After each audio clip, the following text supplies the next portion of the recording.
Allah hayrat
Vekilim buraya.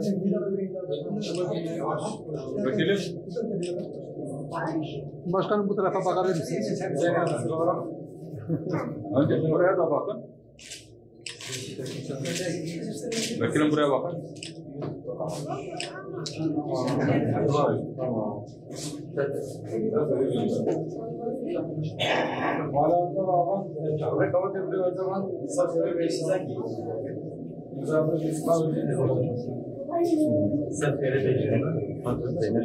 Öncelikle seçim sonuçlarının şimdiden hayırlı olmasını diliyorum. Güzel bir seçim kampanyası yürüttük. Dediğiniz gibi herkese ulaşmaya çalıştık. Batman'ımızda yaşayan, geçmişten bugüne Batman'ın derdini çeken, havasını soluyan, ekmeğini yiyen, suyunu içen bizim gibi insanlarla bir araya geldik.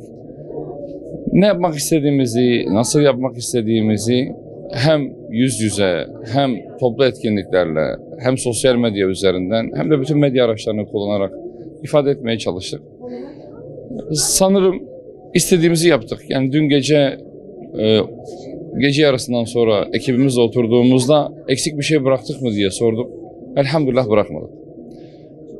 Çok istediğimiz gibi bir seçim kampanyası yürüttük. Tabiri caizse ilk gün söylediğim gibi güle oynaya bir seçim kampanyası yürüttük. İnşallah milletimiz de bu çalışmalarımızı takdir edecek. Önümüzdeki 5 yıl için kendisine hizmet edebilecek gayretle, samimiyetle, adaletle çalışacak kadroları iş başına getirir. Sadece belediye başkanlığı seçimi değil bu çünkü biliyorsunuz. Hem belediye meclisi üyeliği hem il genel meclisi üyeliği ve tabii ki de muhtarlık seçimi. Rabbim hayırlara vesile kılsın. Hayırlı uğurlu olsun. İnşallah akşam güzel neticelerle, güzel sonuçlarla da yine de milletimizle buluşmayı Rabbim bize nasip etsin. Teşekkür ederim.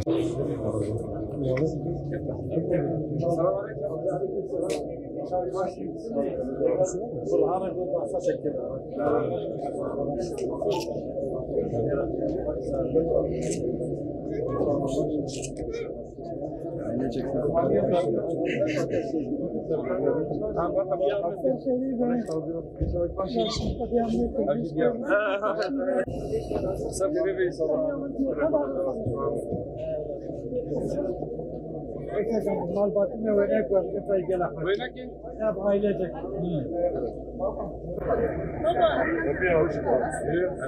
Tamam.